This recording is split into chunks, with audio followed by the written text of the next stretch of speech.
Hi, everyone. Thanks so much for joining me for this week's edition of The Game Plan. I'm Dave Shore, of course, and please like and subscribe to these on the YouTube channel. I try to get a very interesting guest each and every week, but this one takes the award for how I came upon today's guest, Marty Barrett. I decided as a baseball card collector to open up one of the unopened 1986 Topps baseball packs I had and see if we could find a player in there that will actually come on the podcast. And of course, I've pulled Red Sox second baseman Marty Barrett. And here's Marty right now. Marty, is that the most creative way someone's gotten a guest from you? Yeah, I've never heard that before, but it worked. I'm on. Well, thanks so much. And these are memories, aren't they? I mean, look at that, 1986. Does that bring back a lot of memories? Yeah, I have a ton of those cards, all my cards during that time frame. I have a bunch of them in my study, and I show them to my grandkids and stuff. So yeah, you're right. You're right there, right in the sweet spot. Well, before we talk more baseball, a lot of people will do the old feature, Where Are They Now? So tell everybody, especially baseball fans and the Red Sox fans who are watching this as well, tell us all what you're doing right now. So the last year and a half, I've been involved in building a house in Queen Creek, Arizona.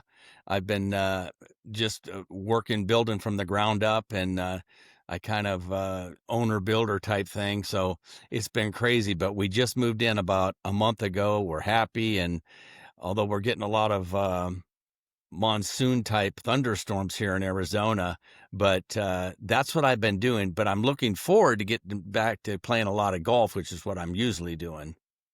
I was going to say, because, a lot of what I would call old school baseball players like yourself, when I was covering the league starting in the late 80s and early 90s for myself, guys were golfers. I don't know why. Maybe you had a little bit more time or whatever, but was it just always a natural fit as an athlete to be a golfer as well? I think for a baseball player, for sure, you like the competition, and you get on the golf course, and it's a good way to make friends, new friends. I'd been away for many years playing baseball, got back to my hometown and reacquainted with people, and it's a good way to travel to other towns and see teammates and things like that. I play with Roger Clemens every now and then, and Bruce Hurst, so I get out there. And so your game's good. Yeah, I've been about it. I got down to like a 1 handicap, but I'm getting older now, so I'm back up to like a 7 or an 8. Well, let's talk about where the love of baseball came from. That didn't just come upon you all of a sudden. What got you involved in baseball at an early age, Marty? So my dad was an athlete. He was a 3-sport athlete out of Lafayette, Indiana. He went to Purdue, and his college roommate was Lenny Dawson, and his backfield coach, offensive coordinator, was Hank Stram. And so my dad was a big competitor, and he got my older brothers into baseball first, and I just followed suit. But I played more baseball, just sandlot, until I was 10 years old, and then I finally joined a little league team, and it was a great little league team. I had a great coach. He ended up being a scout for the St. Louis Cardinals for many years, had a lot of number 1 picks, but we had 8 guys off our little league team make it to professional baseball. Wow. And, I think, we don't want to gloss over this. Scouts back then, they weren't following all these pieces of video and internet stories that we have now. Those guys were really finding diamond in the rough. So that must have been a really talented guy that found you and all the others. He was. He worked for them almost until like he was 88, and he passed away like in 89. He was old school, and like I said, he had some great picks, and he had a really good eye for talent, and he was very well respected. Manny Guerra was his name. Yeah, in the Cardinals organization. That's right. My goodness, yeah. So what was the tools of the game that Marty was most that you, Marty, he was most impressed at when he found you? What were some of those early talents that you had? So I would say that I was pretty consistent. My biggest tool was being a smart, heady player. not making the same mistake twice. I made mistakes, but once I did it, I learned from it, and rarely it ever happened again. And I thought I did everything pretty well. I ran pretty good, had a pretty good arm, fielded really good, good hand-eye coordination when it came to hitting. Didn't hit with a whole lot of power, more doubles, that type of thing. But I was just kind of a grind-it-out type player, kind of in the Dustin Pedroia mold, or maybe he was the Marty Yeah. Barrett mold, but he was just like one level better. Yeah, when you really had the fundamentals of the game, and particularly, let me talk about your ability to score some guys with a sacrifice. You would lay down the sacrifice bunt. Who taught you that early on? Was that just a natural skill, and you really became good at that in the pros? Yeah, I was very small growing up. I was, when I graduated as a high school senior, I was only like 5'6", 130 pounds. And even in my younger days, I was just a smaller kid. So everyone would play me a little shallow. So I did whatever I could to advance runners and stuff like that, and learned how to bunt the ball very well. And then I was really good at it the rest of my life, drag bunting. I know it's funny, the hit that I got in the '86 World Series, the last one that tied the record, was a drag bunt.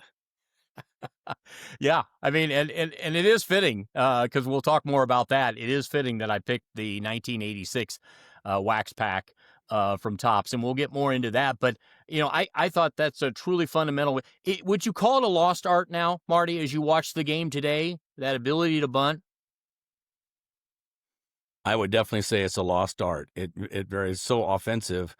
Even though the batting average is starting to go down, the pitchers are such great shape. There's so many tools to figure out tendencies and that whole thing. But I agree. I don't think there's a whole lot of bunting going on. They don't want to sacrifice the out. Uh, so I think that's where it's coming from. But I think it is somewhat of a lost art. All right, you had another lost art, I think, because I don't see it that much. The art of the hidden ball trick. Tell me about the hidden ball. Didn't you get several outs thanks to the hidden ball trick?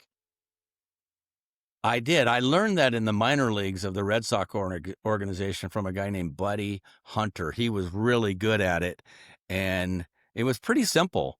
It Yeah, tell typically me. happens on a sacrifice bunt, of all things, talking about the bunts, because you bunt a guy over, I'm covering first, I get it. I retrieve the ball at first, and then I start walking towards second without giving it back to the pitcher, and the pitchers know that if I didn't throw it back to them, what they do is they get behind the rubber, off the dirt, between me and second, and keep their back to me. And then the first base coach is usually congratulating the guy for laying down a good bunt, and the third base coaches are usually looking in to the manager to see what he wants to do. So the next thing you know, the runner just kind of slowly gets off the bag, and I tag him. I did it a lot in the minor leagues. I would even apologize before I would tag him. I'd say sorry and then tag him out. But the umpires loved it, and the players loved it. I always thought that maybe the opposing players would be upset at it, but no, the opposing pitchers loved it, and they thought it was funnier than heck. It ended though in, like, I want to say the '86 season, when I got Doug DeSenses, and he came running up the umpires. "You're gonna let him get away with that little league bullshit?" is basically what he said. And finally, after that, anytime I got the ball through a bunt or retrieved it from the outfield, the umpires would call timeout. Well, once there's a timeout, it's over, because time isn't back in Yeah. until the pitcher steps on the rubber again. And if he steps on the rubber without the ball, then it's a balk. These are classic stories. Now, is it like a quarterback coming up and making an audible at the line? I mean, there wasn't a whole lot of planning. Was this your call to decide when it would happen? Yeah, because you didn't want to overuse it. You wanted to Right. use it in a real critical situation. So uh, it was rare, and like I said, it was kind of just one of those things where, like I said, the pitchers would see me and know that they didn't get the ball, so they knew what to do. We were kind of ad-libbing everything. It's amazing. Well, one of the things that I've when I did this, and I recorded a video of me opening this, and so a lot of my friends are Red Sox fans, and so they said, they've got that same card. You know, that is one of the franchises that has a long-standing history of dynamic fans. Talk about the fan base, because you really solidified a starting spot in that Red Sox team for so many years. What did the Red Sox nation mean to you? Well, it was amazing, and it's all over the country. But for sure, the Fenway fans, they kept you on your toes because you had to be mentally sharp and be ready and not make mistakes because they knew exactly what should be done and how the game should be played. And I think to them, I was more of a blue collar type guy that just grinded it out, and I think they appreciated it. And I was always aware of the fans and giving them respect, made sure I signed autographs and everything. But I mean, a lot of players will say that about the team, the city they're playing in. But I think it's pretty well known that that there's three or four or five, a handful of cities that seem to have the more top notch fans that are involved in the game. You know what? And you weren't just part of a game. You part of the game. I've got a picture right behind me of the catch. Dwight Clark in the back of the end zone, and I've always been fascinated by the rest of the guys who were involved in the play, whether it was a Hail Mary or anything. You were involved in one incredible series.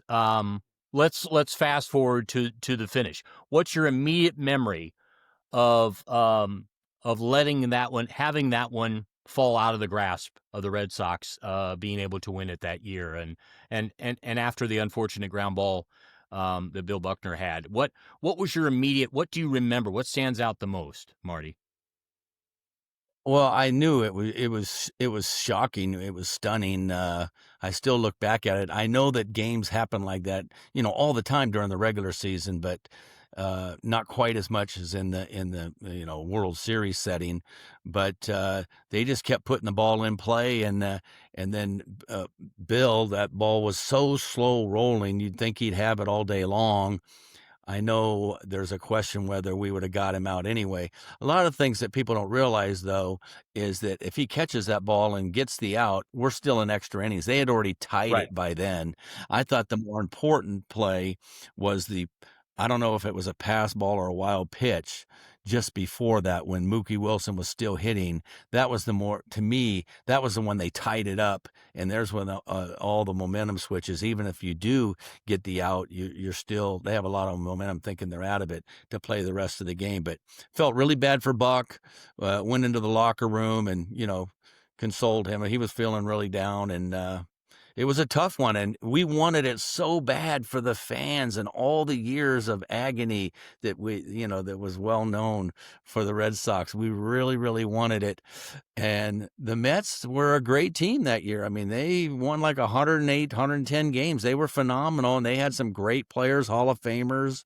Gary Carter started it off. Rest Goodness. his soul. Yeah, it's amazing, and that's such a long time ago. There's got to be probably 8 to 10 people have died from either of those teams. You know what? And one more time, I want to just point out you weren't just a bit player here, Marty. You were having a fantastic series. If I got this right, the NBC broadcasters, as do a lot of the media, start to plan out who the player of the game is going to be. You were written down by the NBC broadcasters as a player of the game. I mean, you were seeing everything perfectly in this series. Tell me about just being in the zone for yourself. Yeah, that's what it was, Dave. I was in the zone. Everything got real slow. Everything was like happening in slow motion. The pitching seemed like it was much slower. Ground balls that even were hit hard didn't seem like they were coming to me in slow motion. It's so strange the way things slow down when you're really in the zone, and which takes all the jitters away. So I wasn't nervous, anything like that. It was just keep it going the best you can. It was one of the favorite times in my life playing baseball, coming off the great series we had against the Angels just before that, Yeah. where I did really well in that one too. That was the best 2-3 weeks of my playing career. I Isn't it amazing? I think back, just of World Series history too. I think of I grew up a Cardinals fan all my life, growing up in Illinois. So I think of David Freese, just middle of nowhere. Hmm. Here he is, just he can't miss a ball, in the NLCS and then in the World Series. You must have just had that feeling that I better eat the same thing every day, right? Yeah, I was most guys are superstitious. I certainly was, and I felt that way. I did strike out to win the World Series. I mean, to lose the World Series for the Mets to win. And that's always a tricky one because you get 2 strikes, the crowd's going nuts. And as a hitter, you're thinking, well, if it's close, the umpire's going to ring me up. So you're kind of almost like in hit and run mode. And Jesse Orosco threw a high and outside fastball that I couldn't get to, and it was over. Hey, Marty, how cool was it to be able to turn around and see the kind of outfield you guys had? I mean, my goodness, you were just laden with talent there in the outfield. Yeah, we had a great team. It was amazing.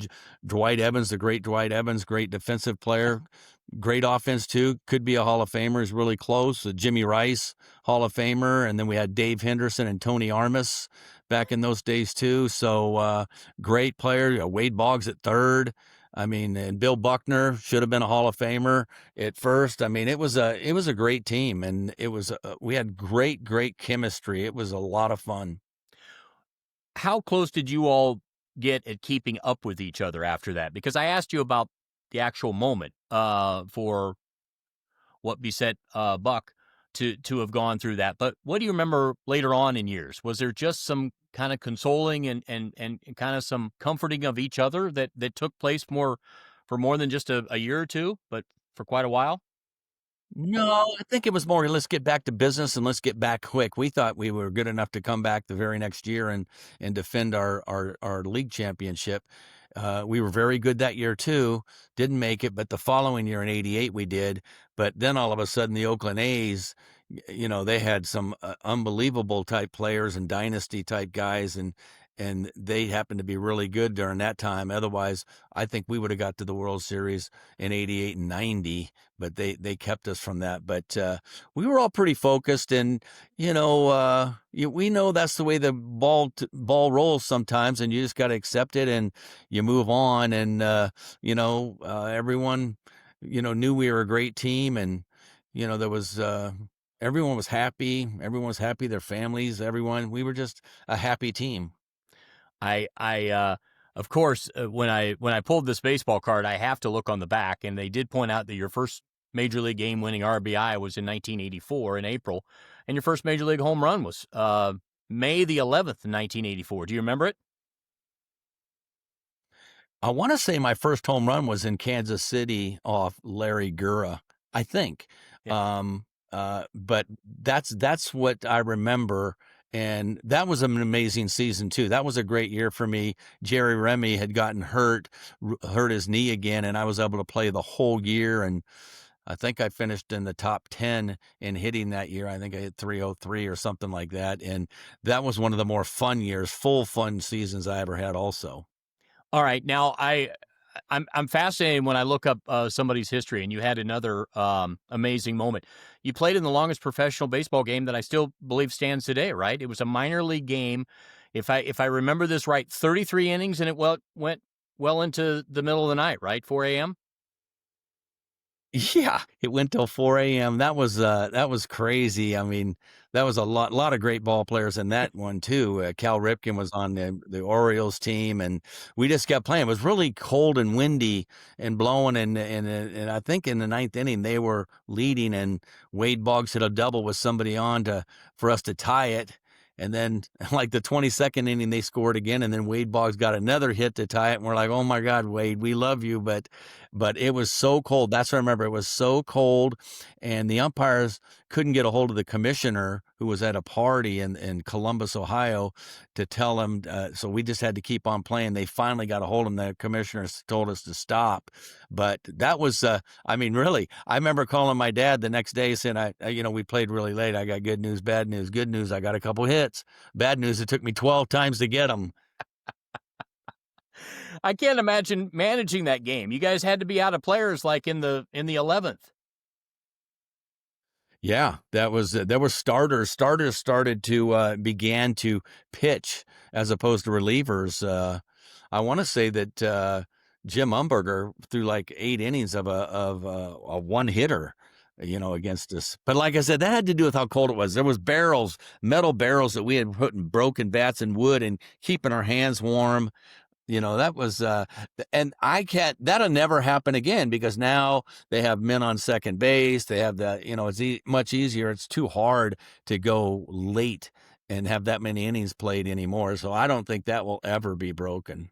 Marty, when many of you that you played with who are still alive, you just talk about the game as it was when you played it. Are you thankful you played in that era when you watch the game today? What kind of comes to mind when you watch this today compared to what you went through? So ours is more of a traditional game, I think. A lot of speed, defense, and as much offense as you can, bunting the runner over and everything like that. I think it's more nowadays about entertainment. So Yeah. maybe it's more fun for the fans. But I'm still kind of a purist. But I personally think even when growing up as a kid, I think I grew up in some of the greatest times of all time. Growing up as a kid in the '70s and '80s, and it was just fun. Going home at night when parents said when the street lights come on, go, make sure you're home. That type of stuff. It's not that way anymore. And I have grandkids and stuff, and they have a great time. There's a lot of stuff for kids to do now, but I still think if I could pick at any time, I would take the times that I grew up. Well, and then another reason why I ask that is because I have, sometimes when I cover baseball, we have a lot of time to talk either before or during a game. To make the decision statistically, strictly on analytics now. When we talk about analytics back in your day, what is the manager analytically making his decision based on? Sometimes just a gut? Nothing. He just a gut. That's all he. Yeah, and the way baseball was being played for years and years and years, and I don't think it would be that much different if they just stopped all that stuff. I don't think the game would change much. I don't think things would change much. I think pitchers may feel that they have a little bit of better advantage because they know all the analytics about the hitter, but the hitters know the analytics about the pitcher. So sometimes it's just a wash, and you think you got to keep doing those things. But I personally, one of my favorite teams that won the World Series was, I think it was 2015, the Royals. They had a great an old school type team. And I loved watching the Royals. And me personally, as a manager, I'd take that type of team against any other team. I take my chances. It seems like the Brewers are kind of like that. Yeah. That kind of leads me to the next question is when you watch the game today, first of all, do you watch the game a lot today? I don't watch much. I do follow the box scores and the standings. I know who's in first and how close it is to the wild card. But individual players and games like that, I don't watch that much. But I will watch during the playoffs. It's like anything. I love the March Madness for college. I like the NBA, kind of the finals only, and Yeah. football. I like the Fair. playoffs. But until then, I'm just not a monster fan of the regular season stuff. Yeah. So when you think about your era and then the era that we're in now, the one in between gets maybe the most focus. What do you think about what has comfortably or uncomfortably been called the steroid era? Because you played with guys who played it at the highest level, and those guys did as well. What has been just your stance on all of that as we look back and we recognize guys in that era? Well, I think they just did what a lot of other people were doing, and the guys that didn't do it, like myself and other guys, because it was the early stages. Yeah.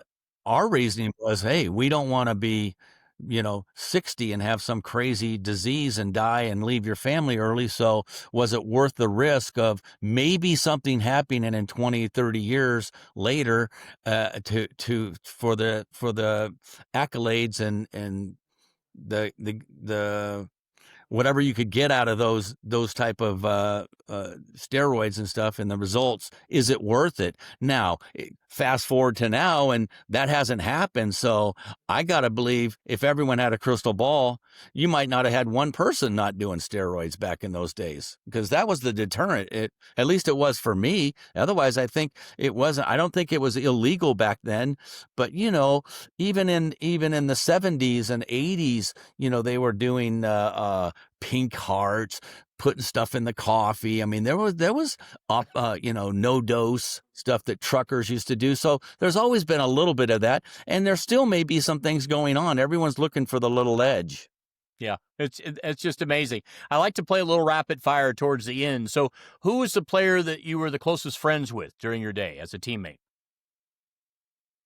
Dwight Evans, Roger Clemens. Okay. And Bill Buckner. Me and Bill Buckner and Dwight Evans would eat out on the road almost every day together. But Roger's one of my favorite friends right now, and we play and member guests together and things like that. My daughter actually sent me a thing from Instagram saying that he played with President Trump the other day, and I was like, wow, I didn't even know that was going on. Roger kept that from me. Okay, so because you were a fundamental hitter, when you did see who you were facing, who was the one pitcher that would be like, uh-oh, this is going to be a long day at the ballpark? This pitcher always had your number. Yeah, it was Nolan Ryan, who had a lot of guys, and I don't know if I ever got a hit off Nolan. I don't think he ever struck me out. And Jack Morris. Jack Morris was a guy that he was even tipping his pitches back in those days, and we still couldn't hit him. So then on the flip side, who was the one that maybe others would say, yeah, I've struggled with, but for some reason you were always able to see this pitcher better and had good luck? Yeah, I hit I like Frank Viola, Yeah. Dave Stewart. There was definitely guys who, for whatever reason, you saw them better. I don't know if there was their arm angle or something like that, but I always fared pretty good against left-handers. I like facing left-handers. And there was some tough ones. Bert Blyleven was a guy that I did really well against him. And the reason I did well against him is he came to Las Vegas one time early in my career, and we all spent New Year's together. And I thought, this guy's not mean. So for the rest of my career, I thought, this guy's great. I'm not worried about him hitting me or anything. So I felt real comfortable at the plate. And I can't get his nickname by my former colleague and friend Chris Berman, Burt Be Home Blyleven, out of my head. Yeah. It's just so funny. Marty Grinning Barrett. There you go. You know what? So that brings it up. A few years ago, I worked the playoffs with Chris, and even today's players in the clubhouse, they all said, "Give me a nickname," because that just became the standard. They all wanted a nickname from Boomer. Yeah. Grinning Barrett. Yeah, Boomer was great. I love Boomer. Oh, Boomer is the best. Okay, so talking about that, we're in 2025 now. If you're a player, you got the choice of whether or not you'd have an Instagram or a Twitter X account. Let's say they had social media back in your day. Would you have been a player that had it and would have posted stuff? I definitely would have had it. I don't know if I would have been extensively on it, but I would have felt like it's something that interacts with the fans, and they deserve that. I enjoy that, and I think most players do that and have a lot of followers and things like that. I'm a big Bryce Harper fan who grew up here in Las Vegas, so I enjoy following him and seeing his Instagram stuff. So it's fun. And yeah, I think I personally, social media is it's a little crazy and stuff like that. But for the most part, I think it's pretty entertaining. All right. But as we conclude, Marty, it's been a fascinating conversation. What then again, as we sum up what baseball meant to you, what did baseball overall, as you come to today, you say, wow, this is what the game meant to me. What would it be? It was amazing. I love playing something that was and working. Let's just say something I love to do, and it did everything for me. It set my family up for life pretty much, and my kids and their kids. So it was great. I mean, it was very entertaining, and I had to drive. I love to compete, and it made me compete after my career. So, and I learned a lot of lessons from my teammates, things to do, and learned a lot about life. So it was a great life lesson, and still is. Well, I just have to say, when I opened up that pack of cards, I was pretty impressed with my pull, because in the world of fundamental hitting, not only could you lay down a sacrifice bunt or two, but Rod Carew was in that pack as well. So I had Rod Carew, Don Mattingly, and Dale Murphy, and Marty Barrett as four of the guys that I was like, okay, who am I going to try to reach out to? That's some good company. So that Good picking. 86 pack was a good one. The gum Very wasn't good. I appreciate it, Dave. The gum wasn't good. Marty, best of luck, and good luck with the new house as well, okay? All right. Thanks for having me on, Dave. Good luck.